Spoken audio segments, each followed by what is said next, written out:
Good morning, good afternoon, and good evening. I am delighted to welcome you to the 6th microbiome seminar series organized by Cosmos ID.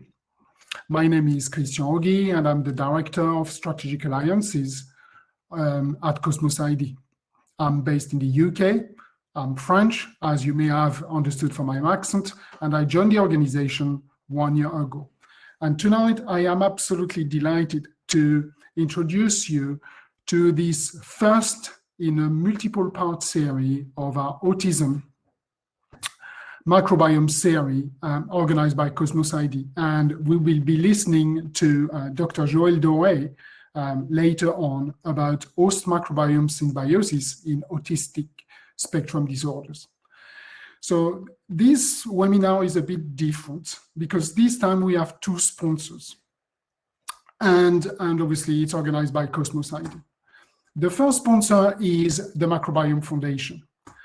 So the Microbiome Foundation is a French non-profit organization raising funds to carry out basic research and clinical research to tackle the epidemic of chronic disease through a better understanding of the microbiome. So the foundation has two goals. First, raise funding and apply this funding to research the gut microbiome, and raise awareness and educate about the importance of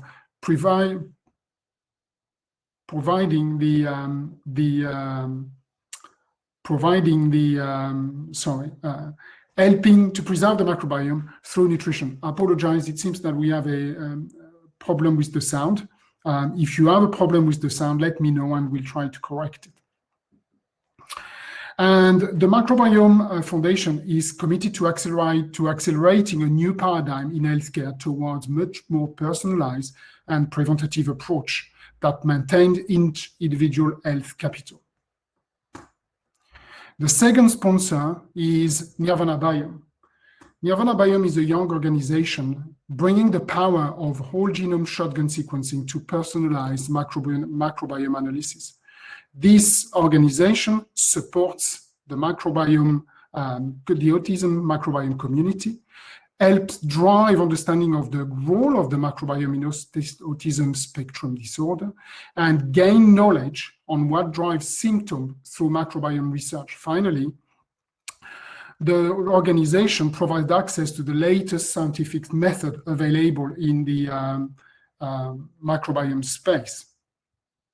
Now, Nirvana Biome team has been kind enough to provide me with a slide to demonstrate the difference in the gut microbiome between sample taken from autistic children and a controlled population. And you can see on this slide the vast amount of difference between this sample, making the gut microbiome a new avenue for either therapeutic or diagnostic of autism spectrum disorder.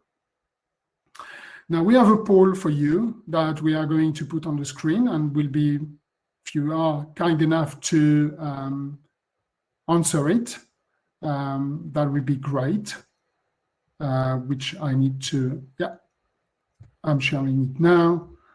And have you ever taken a gut microbiome test? Loads of answers. It's very interesting.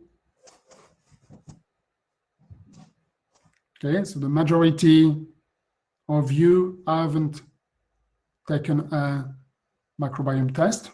This is very interesting. So let's leave it like this. We have 105 answers. So yeah, that starts to be very interesting. Now, Cosmos ID. So I work for Cosmos ID, and Cosmos ID has one focus: unlocking the microbiome. So this has been done for the last 12 years. And during this time, we acquired a large amount of information about studies, how to conduct a microbiome clinical trial, how to analyze the sample. And we have analyzed and we've identified a lot of bottlenecks and bias. Some are described on this slide, such as too little number of samples, extraction bias, problem with the pipelines. So basically, if you want to create a good microbiome study, you need to have a good backend, a good support to help you get the best result to move forward. So we created an end-to-end metagenomic solution from the study design and the sampling to the interpretation and sometimes the publication of the data. So I'm going to go through quickly to give you a flavor of what we do, and before I pass on to our distinguished speaker. So first, we analyzed large amount of different sample, and we have a workflow optimized by sample type. So these could be human sample, animal sample, or environmental sample or food sample. So we can analyze them for you, and we will produce good result from these different samples. We can help with collection. Collection is the key aspect of a good microbiome study. Poor collection, rubbish in, rubbish out. So you really need to get good sampling. And what we have is we have validated kits, we have validated storage condition, we can help with the logistic. So we understand what's needed, and we can help you with this. We have a metagenomic service based in Rockville, Maryland, north of Washington, DC, where we have multiple types of equipment. We can do shotgun metagenomic, amplicon sequencing, RNA sequencing, and long and short read. We have optimized as much as possible to reduce the bias. We automate when we can. We are CLIA compliant, and we are CLIA certified and GCP compliant. And we have put in place a quality management, again, to make the quality of our work as high as possible for your benefit. Now, in terms of quality, this quality work has two benefits. First, reproducibility and compliance. Now, our bioinformatics is extremely high quality. We have a large database of 155,000 gene and genome. We have developed algorithm that we refine for the last 12 years. We have machine learning filters that improve the confidence of the microbe we find in your sample. We have multiple databases across kingdom, including antimicrobial resistant gene and virulence factor. We were involved in more than 50 publications, and we have customers in 25 countries around the world. Now, it's good to say we are good, but it's better when somebody else says it for you. So what we've done, we've entered 3 competitions organized by third party, and basically Cosmos ID came back first out of these 3 competitions, demonstrating that the quality of our bioinformatics is really at very high level. And we are very happy for you to use it and demonstrate it yourself. So to do that, what we've done is we've created a very easy, we package all our bioinformatics, and we provided a web app. So this gives you the possibility to just play with what we've done. And you can register for free at app.cosmosid.com. You can load your sample, and you can try our platform. And you will have access to this multi-kingdom ID, you will have the filtering, you will have access to the fast QC result, and it's all encrypted, and basically play with it. I can do it, so I'm not a bioinformatician, and I can play with the data I download from the internet, making it very easy, user-friendly, very powerful platform. We also do isolate strain subtyping, where we provide you with a report with the strain ID, the genome assembly, the SNP tree analysis, and much more. And again, our team of bioinformaticians can help with this, as well as the custom bioinformatics that we can provide based on your need. And you can see I'm giving a few examples here of the type of bioinformatic analysis we can do. Now, we provide also support for multiple types of application, from preclinical, CMC, epidemiology studies, biomarker discovery, and strain discovery as well. So basically, large panel of activities provided by Cosmos ID. And we serve multiple industries as described on this slide. And these are some of our clients depicted on these slides. And that goes from very large organization to small startup where they need absolutely top quality bioinformatics to move forward with the development of their new drug product. Now, if you want more information, please contact us at info@cosmosid.com, and we will be delighted to help you and take you through our services and product to help you deliver high-quality microbiome studies. Now, this is the end for me, but I am delighted to introduce you to Dr. Joël Doret. Joël Doret is a research director at the INRAE Michaelis Institute in France, where he works on food and gut microbiology for human health. He's also a scientific director at Metagenopolis.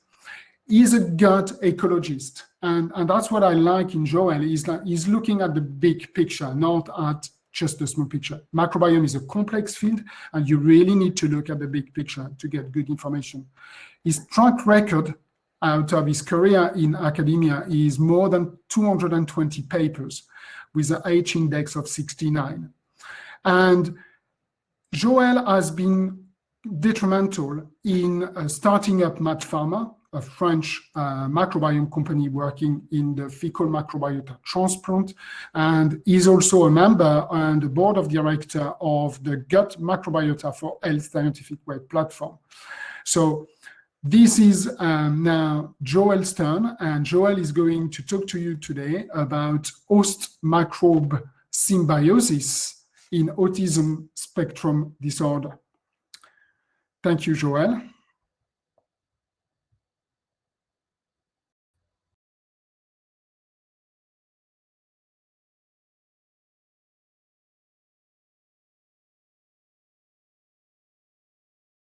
Thank you, Christian.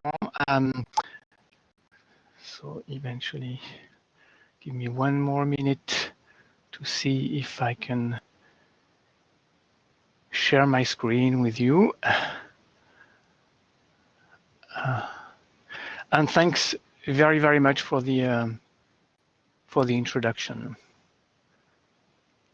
I think this will not be doing what I want. Okay, so I will go with the slides that are on the website. So there will be no animation, but it's okay. And so my presentation, as introduced by Christian, deals with the host microbes symbiosis in autistic spectrum disorder. I will start with the disclaimers. I have received funding from a few companies for conferences, for research as well, for editorial work, especially with the book I'm showing here, the Intestinal Microbiota Full-Fledged Organ, funded by Biocodex. And I'm also a co-founder and scientific advisor to MAT Pharma. I think my role was instrumental rather than detrimental, Christian, and also recently funded companies GMT and Novobiome, all in France. Okay, I will tell you about host microbe symbiosis, essentially because we are microbial, we humans are ecosystems and symbiosis. And the association with the microbes starts from the very moment of birth, where we meet with the microbial world, and we develop our microbiota in the early times of life at the same time as we mature our immune system, our natural defenses. This leads to a situation where the microbiota will use non-absorbed nutrients, will contribute to the barrier function, essentially the protection against proliferation of environmental microbes, including pathogens, directly and also indirectly via the stimulation of natural defenses. It will also contribute to the development of the intestinal wall, but also several other organs, and promote signaling throughout the body. And it also leads to symbiosis in the sense of a mutual benefit, where the microbiota is recognized as any cell, any tissue, any organ as part of self by the immune system. And this recognition is really essential for the maintenance of health and well-being. We are microbial ecosystems, symbiosis, as I was saying, in a few numbers, 50 trillion bacteria, but also many more microbes. We also are host to sometimes archaea, yeasts, fungi, viruses. And when we get to count the genes, this is on average per individual, 600,000 microbial genes, facing our 23,000 human genes in the human genome. So it's 25 times the size of the human genome, which is telling us quite a lot in terms of potential functional contribution. Microbiome science has evolved quite dramatically with the possibility of sequencing.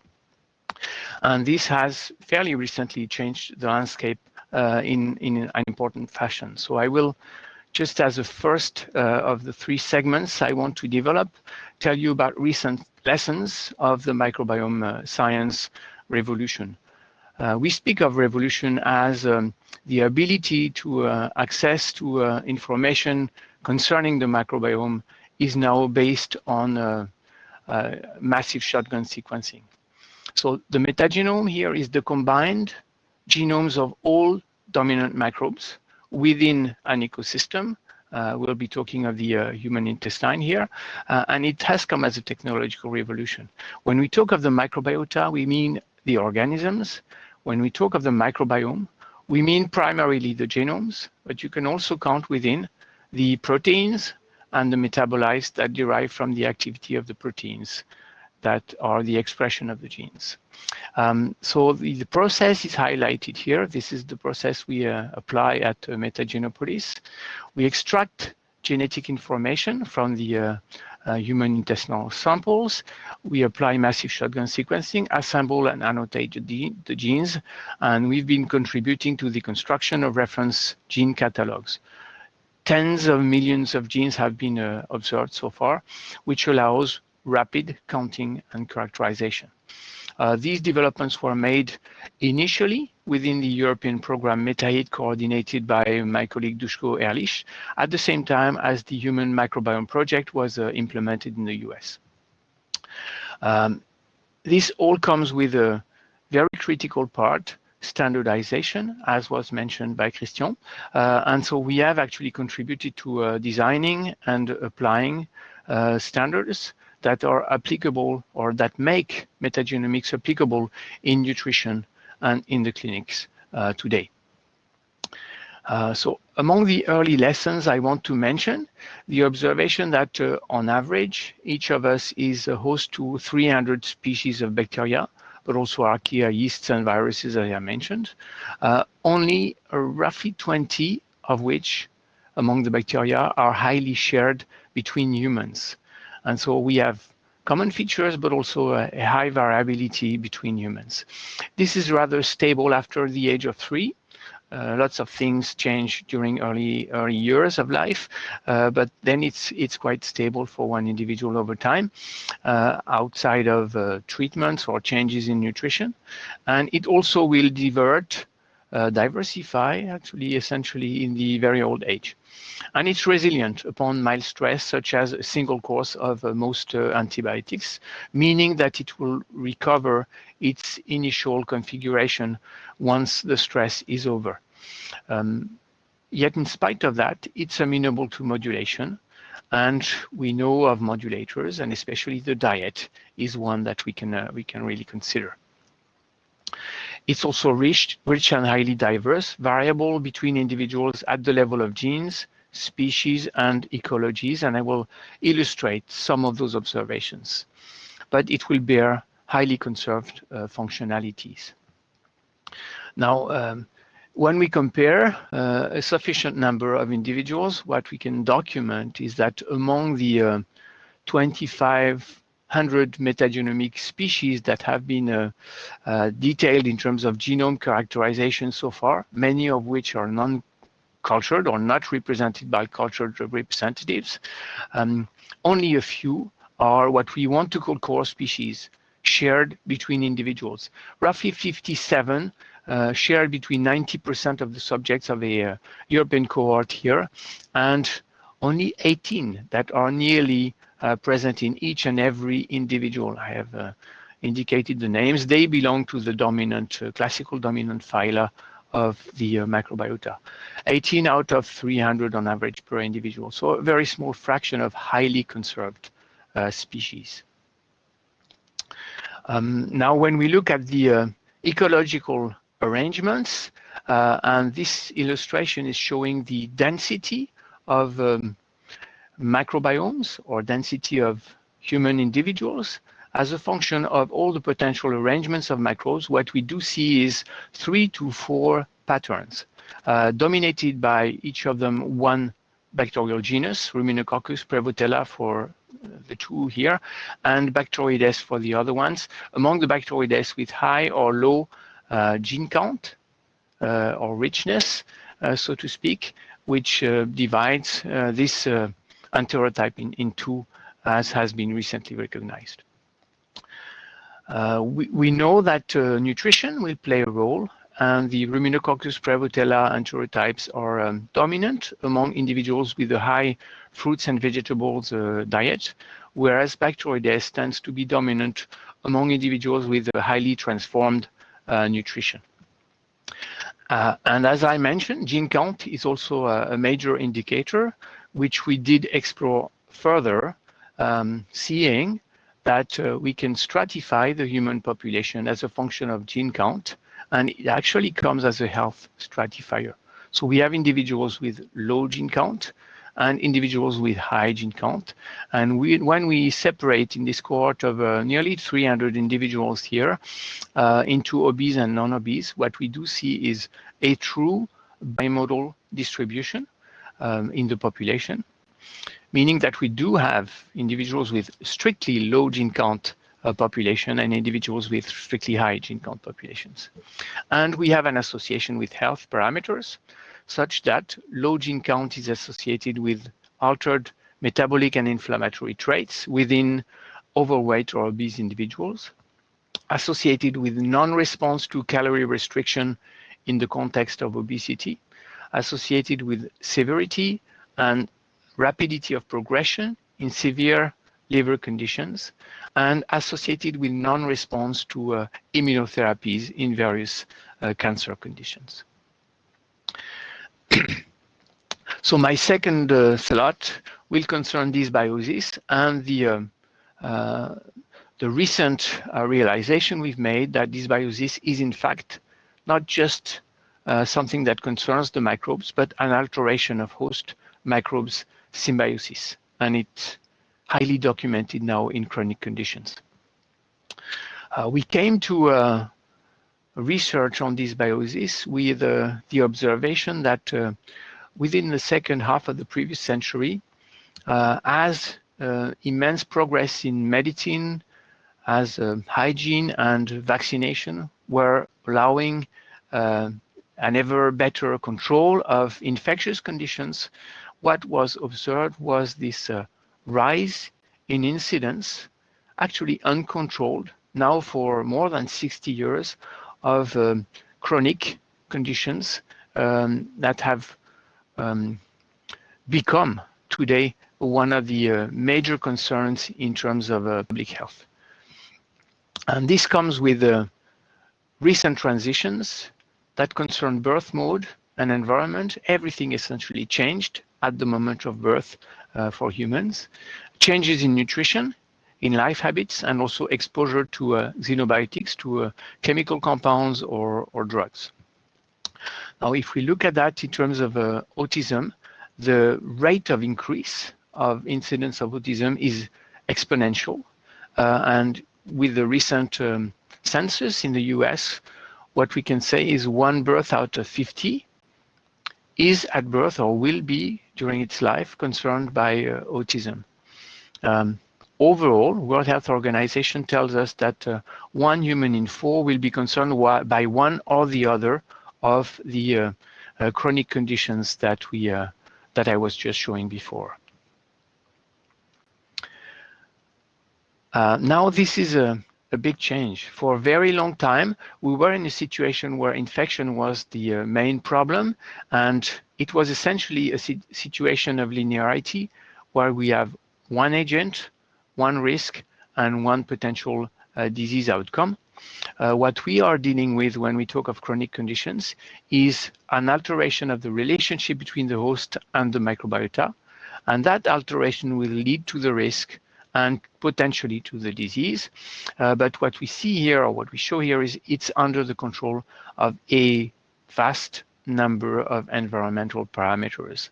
And so the tools to deal with innovation, to deal with translation in the clinics or in nutrition, in totally different and systemic configuration have yet to be invented today. We have to really truly consider man as a microbial entity for nutrition and for the clinics.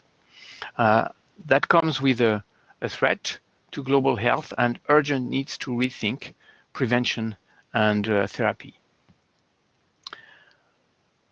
Now, we have been able to document dysbiosis as we initially thought of it as an altered microbiota in this large number of contexts. It's autism spectrum disorders, major depressive disorders, multiple sclerosis that do concern the central nervous system, but also contexts that concern the gastrointestinal arena, metabolism, immunity per se with allergies, autoimmune disease, or cancer immunotherapy. As I do not have animation, I will not be able to strictly show that, but I will come back to that with specifically with autism.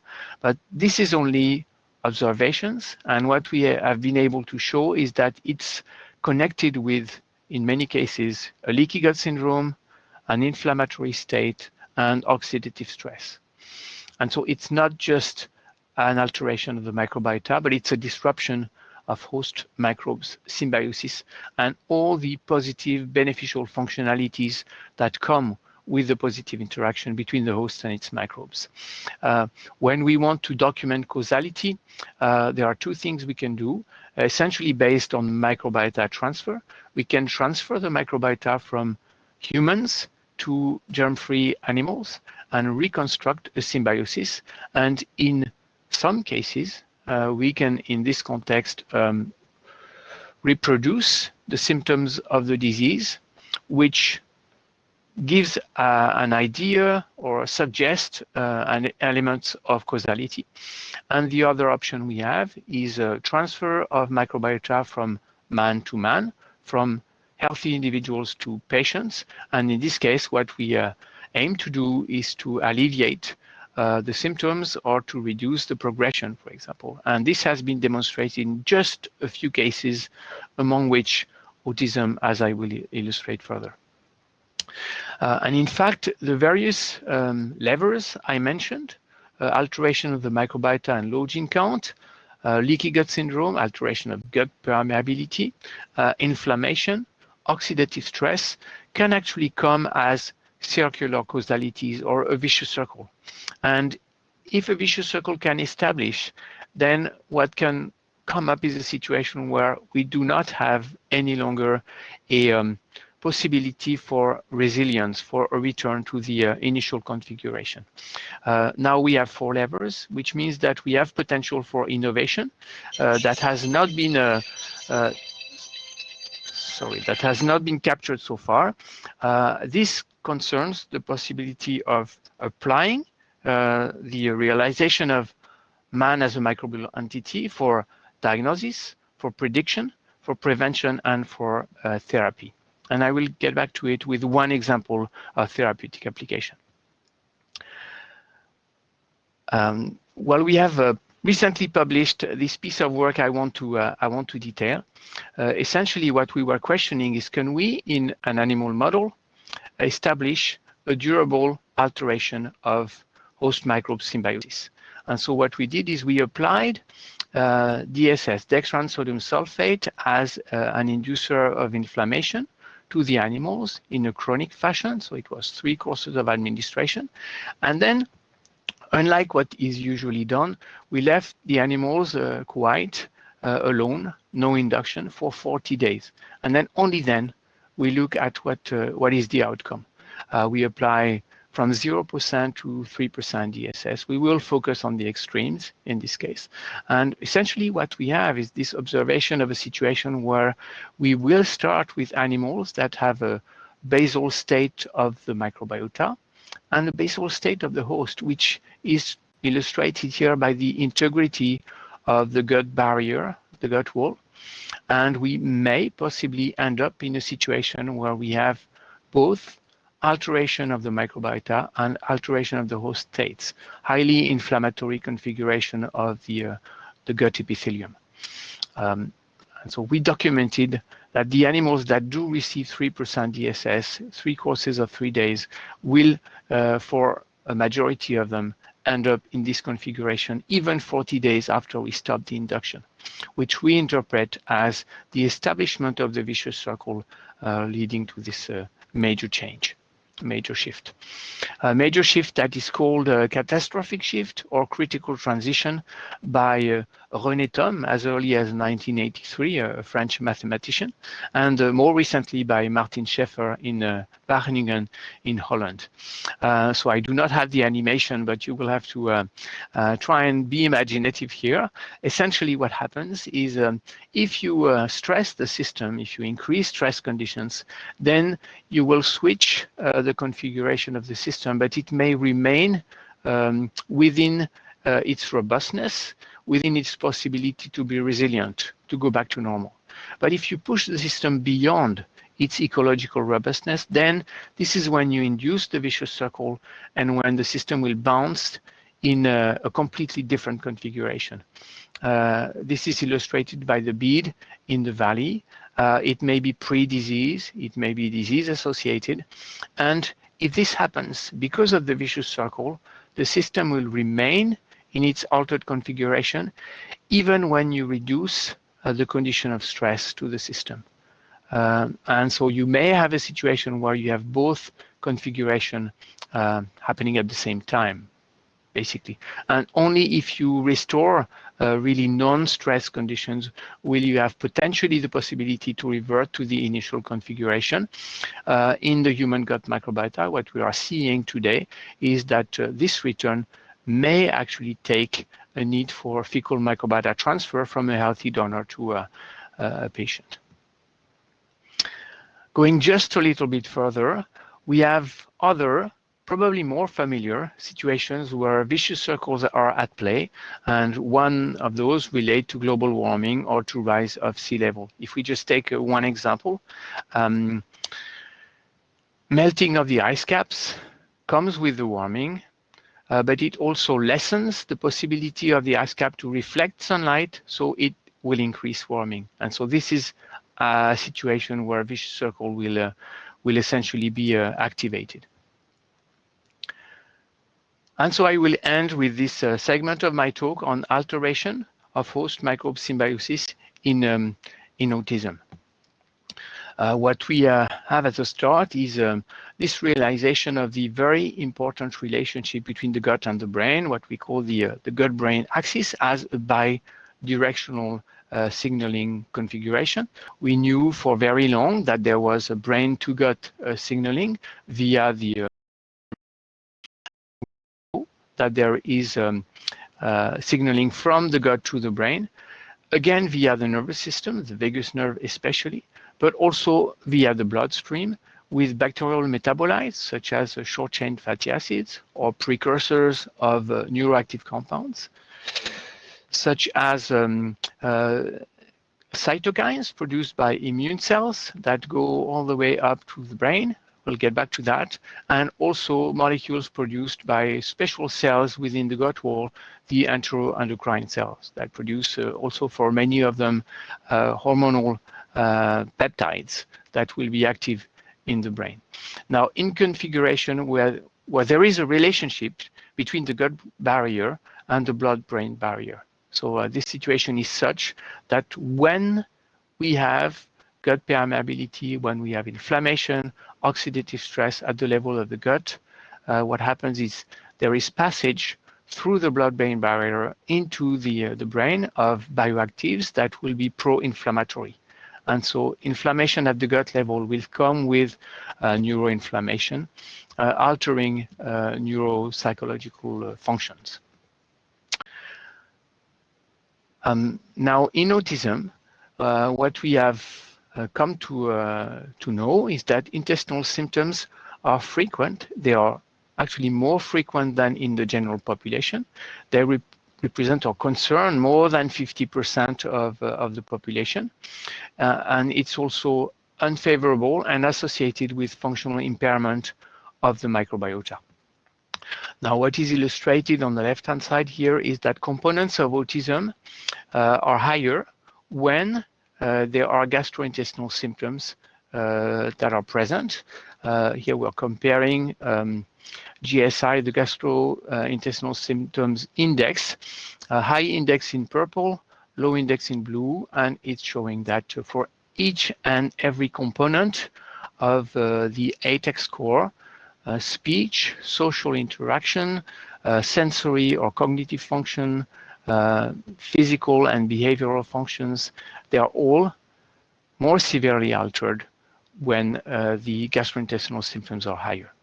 And this translates at the level of the microbiome into a lesser global activity of the microbiome, which is illustrated by the measurement of short-chain fatty acids, which are basic products of fermentation within the gut. Now, I mentioned that before, but one of the possibilities to address the existence of a potential causal link is to transfer the microbiota from patients or people suffering from any clinical indication to germ-free animals. Establishment of an altered symbiosis in this context may confer a risk of development or mimic the symptoms of a condition. And this has been done in depression, in multiple sclerosis, in inflammatory bowel disease, in NASH syndrome, in cirrhosis, in obesity, in cancer immunotherapy, and in autism spectrum disorders. So I will illustrate that. This is work by the group of Sarkis Mazmanian in Caltech. And essentially what was done is the microbiota from autistic children versus neurotypical individuals in mice, and to leave the animals reproduce and to only look at the second generation, which is a rather unique approach as far as I can tell. And what was observed is that the microbiota of autistic subjects induces in the second generation alteration of behavior, coming with alteration of gene expression in the brain, especially for genes that were already previously identified as connected with the risk of development of altered neurodevelopment. Alteration of the intestinal barrier, alteration of the microbiota, and loss of functions, especially documented by the loss of small molecules such as 5-aminovalerate and taurine. And the group of Sarkis went as far as to show that the behavioral symptoms and neuronal excitability could be restored in a mouse model of autism upon readministration of the small molecules 5-aminovalerate and taurine. So very nice demonstration, again, in preclinical condition in animal studies. And as I mentioned before, potential causal link can be addressed by the transfer of the microbiota from man to man, from a control to a patient suffering from chronic conditions. And what is shown in this case is that restoration of symbiosis and homeostatic conditions may attenuate symptoms or prevent aggravation of the chronic condition. And this has been done again in inflammatory bowel conditions, in liver conditions, in insulin resistance, and also in autism, especially by the group of Jim Adams, and I know you will hear more of Jim Adams himself in the sessions that Cosmos ID is organizing. So what the work of Jim Adams has done is, in this work published in 2017, use fecal microbiota transfer in autism for 18 autistic children in an open trial, children suffering from autism, but also from intestinal symptoms. And this is very important matter here. It's known to be more frequent and correlated with severity, but the promise in this work was to actually initially alleviate intestinal symptoms by fecal microbiota transfer. Following conditioning by antibiotics and colonic preparation, the individuals received a high dose, initial high dose of fecal transfer, and then daily doses for 2 months in capsules, which is a rather unique treatment as what we can see so far in fecal microbiota transfer, and a follow-up of 4 months addressing the microbiota, intestinal and autistic symptoms. And this showed that as early as 2 weeks after initiation of the treatment, intestinal symptoms were significantly reduced already, and they were reduced over time, more and more over the 4-month initial follow-up. And at the same time, autistic symptoms were improved. This was significant after 1 month, and again, it also improved over the 4-month follow-up period. All symptoms improved throughout. Now, the group of Jim Adams published again in 2019 as following a follow-up of 2 years, they showed that when they started with 80% children with a severe autism, they had less than 20% infants with severe autism after 2 years. Only after these 2 months of fecal microbiota transfer, and 44% of the children were free of autism spectrum disorders after 2 years. So a rather dramatic impact. Before that, actually, sometimes before, and I like to present this work because it's rather rare to have this type of a global nutritional approach. Jim Adams himself did this study of a controlled randomized study, single blind, with 67 autistic subjects and 50 autistic controls, which were matched for age distribution and sex ratio. And it was a sequential treatment, initially complementation with minerals and vitamins, followed by essential fatty acids after 1 month, Epsom salts baths after 3 months, carnitine after 90 days, enzyme after 6 months, and a gluten, casein, soy-free diet after 210 days. The follow-up was all the way to 1 year, and measurements were those of autistic symptoms, developmental age, nonverbal, intellectual capacities, mineral and vitamins biology.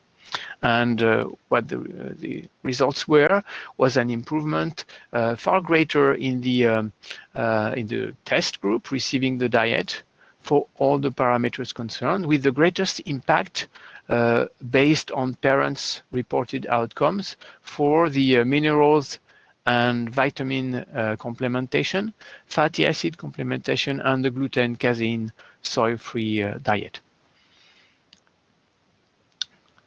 Now, I mentioned the vicious circle before, and I wish I could be able to illustrate that with autism, but the example I'm giving here is for a mouse model of depression. And what I mean to illustrate is the fact that we can use today an approach that is global, that is essentially targeting all the levels or triggers of the vicious circle to try and alleviate symptoms. In this case, symptoms of depression in a model where depression is induced by unpredicted chronic stress for 4 weeks in mice. Model validation is based on the observation of altered stress behavior, altered depressive behavior of the animals, and then they receive for 3 weeks control, negative control, no treatment, or an antidepressant, in this case clomipramine, which is a classical antidepressant, versus either 1 or 2 or all 3 together of the compounds that were used here. Compound A is actually an antioxidant, curcumin. Compound B is an amino acid, glutamine, and compound C is a probiotic bacterium, Lactobacillus rhamnosus GG.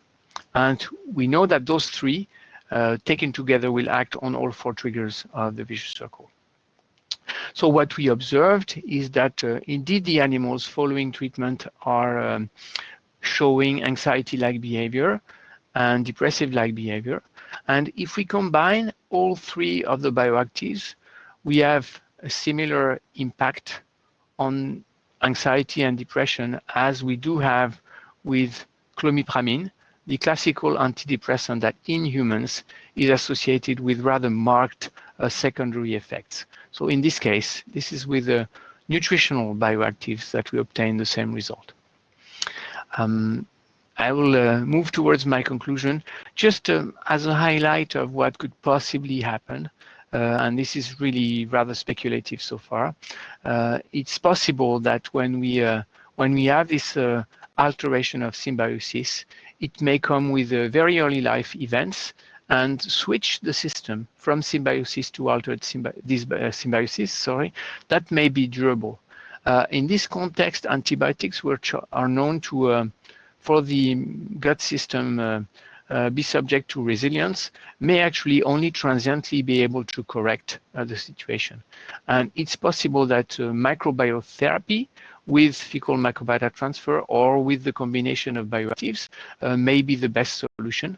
And my suspicion at this stage is that in autism it would make a lot of sense when there are intestinal symptoms, and when the symptoms are mild, probably combination of nutritional actives would be sufficient. And when they are rather severe, then as Jim Adams illustrated, possibly fecal transfer microbiotherapy might be the best option. To conclude, a few take-home messages I would like to deliver. Circular causalities and alternative stable states may apply to host microbes symbiosis when we talk of the intestinal ecosystem. Altered host microbe symbiosis may lead to loss of protective functions, onset and or maintenance of intestinal symptoms, and altered host microbe symbiosis could promote neuroinflammation and ensuing neurodevelopmental impairments or their chronicization.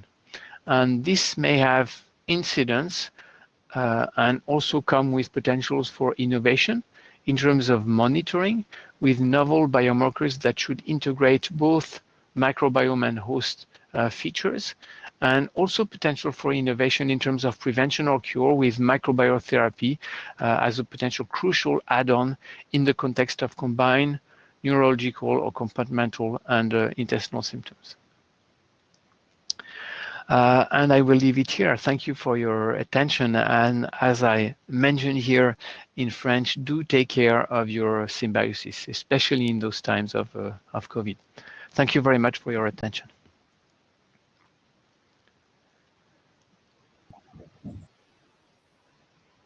Thank you very much, Joel. That was a brilliant presentation, and as always, it's very coming from me. So we have a few questions that we received from our audience. So the first one is there a way to specifically predict when the tipping point is reached? So this is a massive challenge for the ecological theorist, actually for the mathematician. I take this question as relating to the illustration I'm giving of critical transition, and the tipping point is obviously when you go beyond the robustness of the system and you start inducing the vicious circle. So the true answer is we have no clue for the moment in the host microbes relationship as a system. And the suspicion we have is that if we are able to follow over time the system, then we may see hints of predictors within the stability of the system itself. So when we start seeing the system derive, then the rate of deviation and the possibility of resilience may be strong indicators of when the system is getting close to the tipping point. But it's a fantastic question, obviously. I hope the future will tell us. So this question was from Gabriel. So we have another one from Masato, who says that we and the community found that Sharon's result a bit problematic since the autism-like symptoms, especially repetitive behavior, were not well expressed in the humanized mouse model that they've used. Do you have any comment on this? Well, I thank you for the question, and I think it's a classical question, and it's legitimate. There's no perfect model, whatever the disease condition you study. For example, we were documenting with DSS as an inflammation model, and it's an imperfect model of ulcerative colitis, as I understand. So nothing is ideal, and I think it's also probably really demanding to want to observe phenotypes in animals that are true mimics of what should be expected or what is observed in terms of expression of the condition in humans.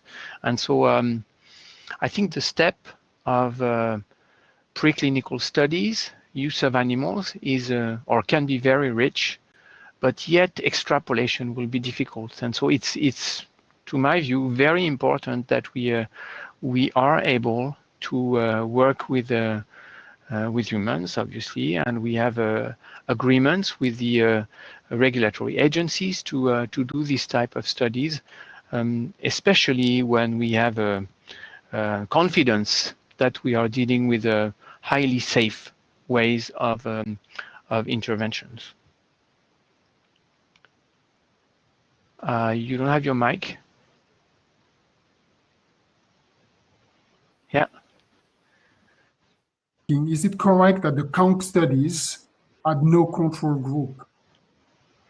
Which studies? The Kang, K-N-A-G. Yeah. The Kang study was already only doing the fecal microbiota transfer in individuals with the clinical condition. Well, there can be several options in terms of controls. One of the options has been applied for the diabetes interventions supervised by Max Nudorp in Holland, and it's when you use autologous fecal microbiota transfer. So essentially, you use the stool content of the patient himself as a donor and recipient, and you show that you do not impact the symptoms of the disease. It's a bit difficult, I think, in terms of ethics to push this proposal for infants with autism. So yeah, I think it's a limitation of the study, obviously. But when you see the impact of the observations, then I think it's okay to deal with this limitation and to move forward. Excellent. So we have another question from Melody asking, how far are we? Oh, I lose the question. How far are we from transplant treatment availability for autism for families? So FMT. How far are we from giving this opportunity? So today, the only condition where fecal microbiota transfer can be applied in the clinics is for the treatment of recurrent infection with Clostridium difficile. So it's an infectious disease that had almost no cure, as only 30% or so of the patients could be cured by the last resource antibiotics, and FMT was shown to be so effective that 90% plus of the patients could be cured. And this is really, truly the only condition that is acceptable and practiced in the clinics today as accepted by the regulatory agencies. And so it will take a few more trials to demonstrate the ability of fecal microbiota transfer to actually do what is expected for many other chronic conditions, actually, before it's actually acknowledged, recognized by the regulatory agencies. And so it's in autism as in many other conditions, truly. My suspicion is that it might come first in conditions where we can argue that there is a very strong medical need threat to the life of the patients, for example, and no solutions proposed by the medicine today. First. Okay, so we have loads of questions, so we are trying to push as much as we can, but we may not be able to answer all of them tonight, basically. Try and be short. So we have another question asked by Daniel, and asking you, do you think it's possible to classify an autistic microbiome profile? So there has been many studies actually that compared the microbiome from neurotypical controls and people suffering from autistic spectrum disorders, and it's been for the moment not very consistent. My view is that most of the studies were based on 16S ribosomal DNA approaches, and now we have a few studies with shotgun-based sequencing, and I think that we can expect from those that there will be a better reproducibility and a higher consistency of observations. So far, you can do it with one technique and one lab, and what you are seeing allows you to discriminate autistic and non-autistic microbiomes. But I think that the conclusions you can draw from that are still a bit fragile because of the lack of standards, actually. So we need more, and we need more highly standardized shotgun approaches. That's fine. We have another question from Emmanuel saying, thank you for the nice presentation. Today we see papers suggesting gut microbiota analysis to diagnose colorectal cancer. Would you envisage such an approach for autism, depression, or even other related conditions such as Alzheimer's disease? Yeah, so it's the first thing I mentioned. We start with comparing patients and healthy controls, and we do see differences. It's just the microbiome. I think there is a potential in many contexts to go as far as laboratory tests that will be delivered by biology laboratories to the clinician upon prescription, and this is probably in the near future upcoming. I don't think it will apply in all situations of chronic conditions, especially because we are microbial, but we are overall symbiosis, and so you need to account for parameters of the host configuration, especially, for example, immune condition, at the same time as you look at the microbiota, before you can really come up with highly discriminatory indicators. But I'm optimistic for that, yeah. So we have another question from Maria asking, do you anticipate that FMT may become a possible treatment option for kids within the spectrum? Yeah. Myself, I think there is high potential. As I was trying to emphasize, I think it's highly relevant to pursue the work when there is this combination of autism and the gastrointestinal symptoms. And as I mentioned, this is highly frequent, and I think this is relevant and justified if there are severe symptoms, gastrointestinal symptoms, to apply FMT. Beyond that, I think we should be trying to see whether combinations of nutritional complements or actives would not do the job. Okay, thank you, Joel. So another one from Antonio saying, numerous studies have demonstrated a discordance between intestinal and fecal microbiota samples. Have any study obtained colonic, intracolonic biopsy brush microbiota sample and compare them to fecal sample in autism population before and after any intervention? Yeah, so I think most of the data we have that does compare brush border microbiome, mucosal microbiome, let's say, and fecal microbiome have been done in the context of gastrointestinal diseases, because it's routine in those patients to actually sample biopsies and to analyze them. It's not routine in many other disease conditions, especially in the neurodegenerative or neuropsychological framework. And so as far as I know, we do not have this information at hand today. Okay, another question about FMT. What would be the best donor for FMT in autism? So I myself do not believe in the ideal gold donor of FMT. I think that we are starting to see evidence for certain features of the microbiota that are really essential, but probably as what we have documented for probiotics, the baseline microbiota may be playing a key role, the baseline microbiota of the recipient, of the patient. And so it will take many more studies addressing that in terms of compatibility between donor and recipient before we can come up with the true necessary knowledge to address that. So I'm quite okay actually to see propositions of FMT where the donor is a sibling, for example, in a family, or where it's a single or a combination of healthy donors. Okay, thank you very much. So we are at an hour, so I'm going to take the final question.